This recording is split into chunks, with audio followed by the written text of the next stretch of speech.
это вот у нас сейчас вторая группа, Антифеева Алена и Аношина Виктория. Они выбрали вторую тему «Le développement durable». Их сюжет «Le développement durable à Grenoble. Exemple à suivre». И они нам представили, помимо портфолио, вот такой вот свой проект. Ну, я так понимаю, что презентация тоже будет как раз вот эти вот страницы проекта представлять. Commencez. Cette année, on nous a proposé de fournir un travail de recherche sur l'un des sujets au choix. Après avoir réfléchi un peu, notre groupe a pris la décision d'explorer la thématique du développement durable. Tout d'abord, nous vous présenterons la problématique du projet. Ensuite, nous expliquerons l'importance du sujet. Puis, nous rencontrons la conception de notre projet, notamment le public cible et le format. D'ailleurs, nous présenterons le résumé du projet et enfin, nous tirons le bilan du travail actuel. Après avoir choisi l'un des thématiques données par l'ambassade française, notre groupe s'est posé des questions. Quelles sont les causes provoquant la pollution? Quelles sont ses conséquences? Quelles sont des mesures prises au niveau municipal qui sont susceptibles d'améliorer la conjoncture écologique? Nous considérons que l'enjeu écolo est un des problèmes primordiaux pour la société car son existence est directement dépendante. Quoique les sujets sont brûlants, on a juste commencé à y payer plus d'attention. Pour ne pas avoir beau parler abstraitement, notre groupe a décidé d'analyser la matière sur l'exemple d'une ville française polluée, mais luttant contre le défi. Le regard est tombé sur Grenoble, l'agglomération se situant pendant les dernières années à haut du classement des villes les plus polluées de France. En revanche, ces citoyens sont devenus les premiers Français à élire un maire écologiste en 2014. Dès qu'Éric Piolle est au gouvernail de l'agglomération, beaucoup de changements dans un domaine vert se sont passés. Notre groupe les a étudiés et analysés leur impact à l'échelle de toute la France. Notre public cible est les gens appartenant à la génération censée vivre à la Terre pendant les décennies à venir. Alors, il est essentiel de les sensibiliser à ce sujet-là.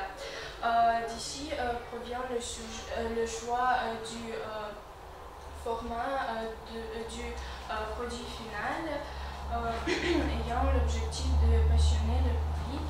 Et finalement, la décision a été prise en faveur d'une brochure informative, bien que cette forme soit déjà connue, voire banale, elle est compréhensible et réelle, ce qui facilite la perception et l'assimilation de l'information aussi importante chez les intéressants. Sur la première page, les lecteurs font connaissance avec notre personnage qui les met au courant de l'enjeu écologique. Il leur explique que l'agglomération se situe à la 3e place dans le classement des villes les plus polluées de la France.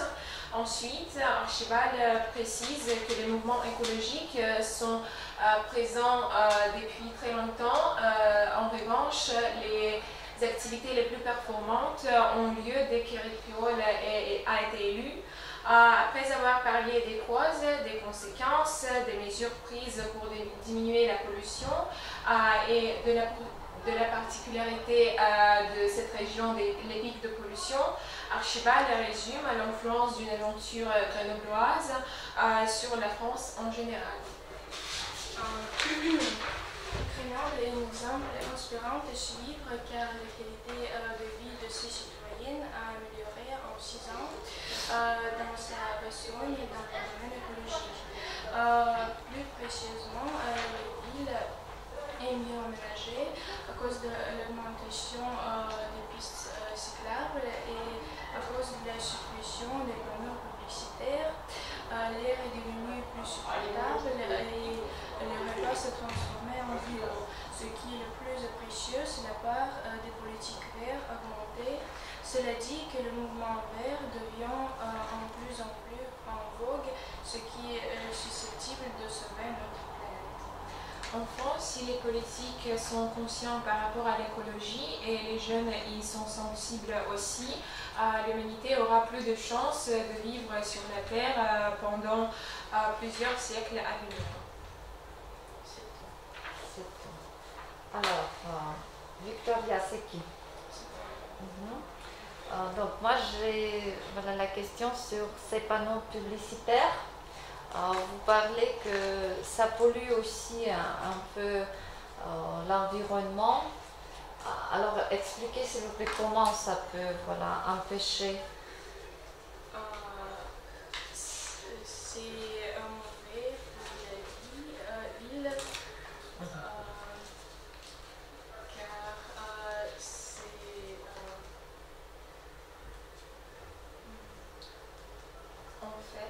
Les panneaux publicitaires poussent les gens à consommer plus, ce qui voilà pourquoi la quantité de déchets augmente. En plus, les panneaux publicitaires ont été remplacés par les arbres, ce qui est aussi favorable pour l'écologie. D'accord. Et pourquoi vous avez choisi Grenoble? Pourquoi pas d'autres villes françaises?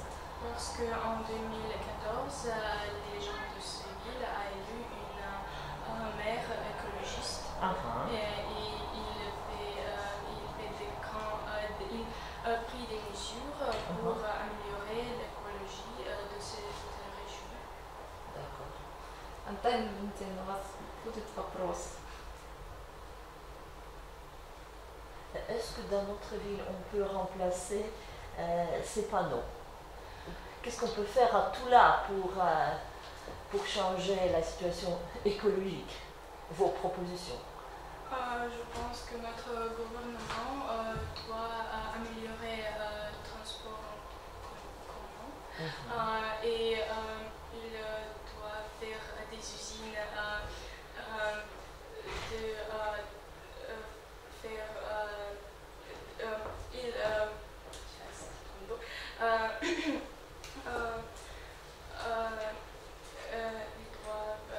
contrôler les déchets qui sont jetés dans les rivières, les rivières de Toula.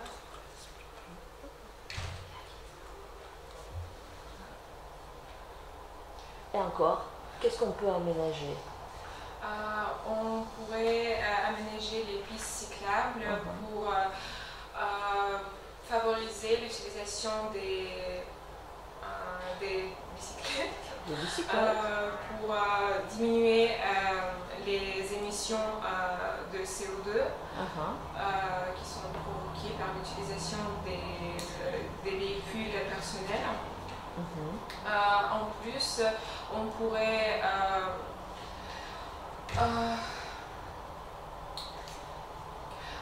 aussi supprimer les panneaux publicitaires parce qu'il y en a beaucoup quand même à Toula, mais j'ai peur que notre gouvernement ne fasse rien pour lutter contre le problème parce qu'il y a des sujets qui leur inquiètent. D'accord. Et par exemple, il y a quelques journées, on a parlé beaucoup d'une crise écologique à Kamtchatka. Est-ce que vous avez vu ce reportage?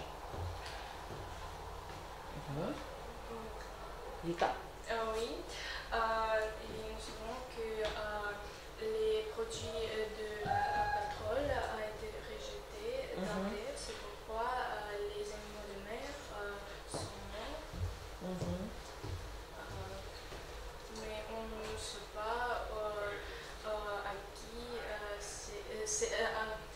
à qui cette rejet a été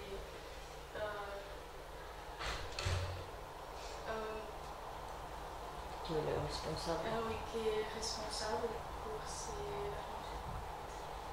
D'accord. Антонина Валентиновна.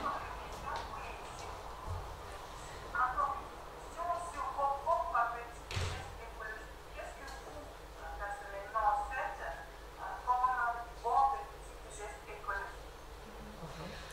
En ce qui me concerne, j'essaye d'aller au pied plus. Mais si c'est impossible, j'essaie de prendre les transports en commun. En plus, j'essaie d'économiser de l'eau, de réduire la consommation d'électricité. Et en plus, Mika et moi, nous avons organisé une activité dans notre école. On a organisé une collecte, la collecte du papier pour après le recycler. Et moi aussi, j'essaie de diminuer la consommation d'électricité et de l'eau. J'utilise le transport en commun et j'essaie d'acheter des produits durables ou réutilisables. D'accord. Merci. C'est tout. Merci.